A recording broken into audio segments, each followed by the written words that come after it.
राष्ट्र की रक्षा नहीं होती। आज शर्तें रख दी जाती है, जब रिश्ते देखने आते हैं तब बेटी की माँ कहती है मेरी बेटी खाना बनाना नहीं जानती, मेरी बेटी का खाना बनाना नहीं आता। तो बेटे की माँ कहती है कि कोई बात नहीं, 6 महीने सिखा देना, सीख जाएगी खुद। ऐसे थोड़ी ना होती है राष्ट्र की रक्षा। हमें अपना खाना बनाने में लज्जा महसूस होती है, अपना पहनावा पहनने में शर्म महसूस होती है, अपनी भाषा बोलने में शर्म आती है हमें। और जिन्होंने इस राष्ट्र में नींव बनकर कार्य किया, उस ऋषि दयानंद का नाम लेने में हमें शर्म आती है। फिर कैसे होगी राष्ट्र की भक्ति? अरे दूसरी जाति के लोग में जब बच्चा 3 साल का होता है तब उसे मजहब की शिक्षा दी जाती है। क्यों?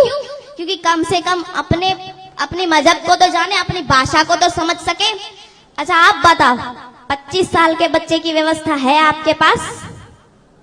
25 साल के बच्चे की व्यवस्था है आपके पास? नहीं है। क्यों? क्योंकि आपने अपने बच्चों को बैठकर कभी गीता रामायण पढ़ाया ही नहीं। वेद तो बहुत दूर की बात है, कभी पढ़ाया क्या बैठकर गीता रामायण हिंदी संस्कृत?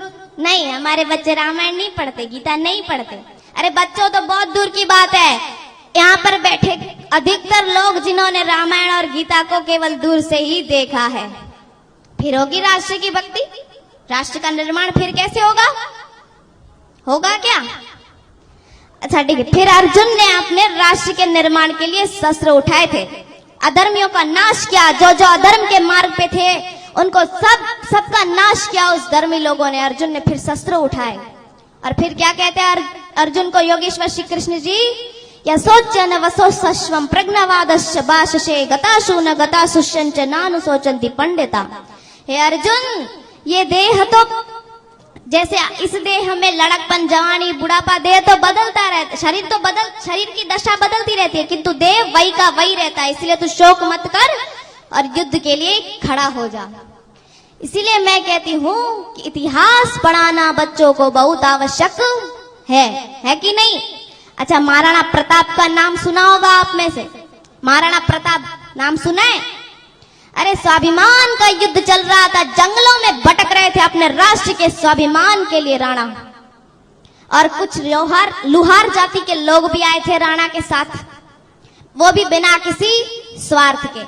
और जो ये पूछ रहे थे जो लोग कि हमें क्या मिलेगा राणा का साथ दिया, वो अकबर के तलवे चाट रहे थे वहां पर।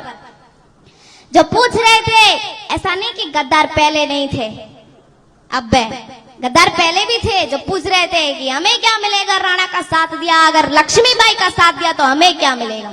शब्दों पे ध्यान देना। राणा ने जंगलों में घास की रोटी खाई थी। वो घास की रोटी भी एक जंगली जानवर बिलाव, नाम सुना है? बिलाव, नौरियो पर जो जंगली जानवर था वो भी रोटी हाथ से छीन कर ले जाता था राणा के।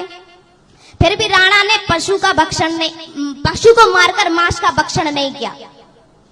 जंगलों में, अच्छा बता दो आप मुझे कि जंगलों में पशुओं की कमी थी क्या? राणा चाहता तो पशु को मार करके खा सकता था कि नहीं? लेकिन राणा ने अपने स्वाद के लिए पशु को मार करके नहीं खाया, है कि नहीं?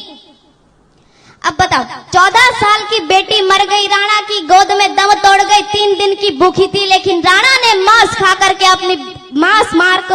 पशु को मार करके मांस नहीं खिलाया अपनी बेटी को। 14 साल की बेटी थी राणा की, मर गई गोद में वो भूख से, 3 दिन की भूखी थी। और आज जरा ईमानदारी से बता देना, हमारे दरवाजों के अंदर लिखा रहता है कि गर्व से कहो हम हिंदू हैं। आज उन हिंदुओं के घरों में ऐसी कौन सी आफत आ गई है जो मांस खा रहे हैं?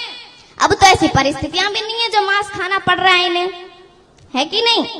अरे हमारे नौजवानों को भड़काया जा रहा है, और ये जो नौजवान है वो सब जिम में जाते हैं ना, उनके घर पे इतनी बड़ी बड़ी अंडों की ट्रे आती है कि नहीं आती? कपिल जैसे खिलाड़ी, राहुल द्रविड़ जैसे खिलाड़ी आज ये टीवी पे एडवर्टाइज करते हैं कि संडे हो या मंडे रोज खाओ अंडे। अरे जिन्हें पद्मश्री से सम्मानित किया जाता है, अजय देवगन जैसे, शाहरुख खान जैसे, ये टीवी पे बोलते हैं केसर का दम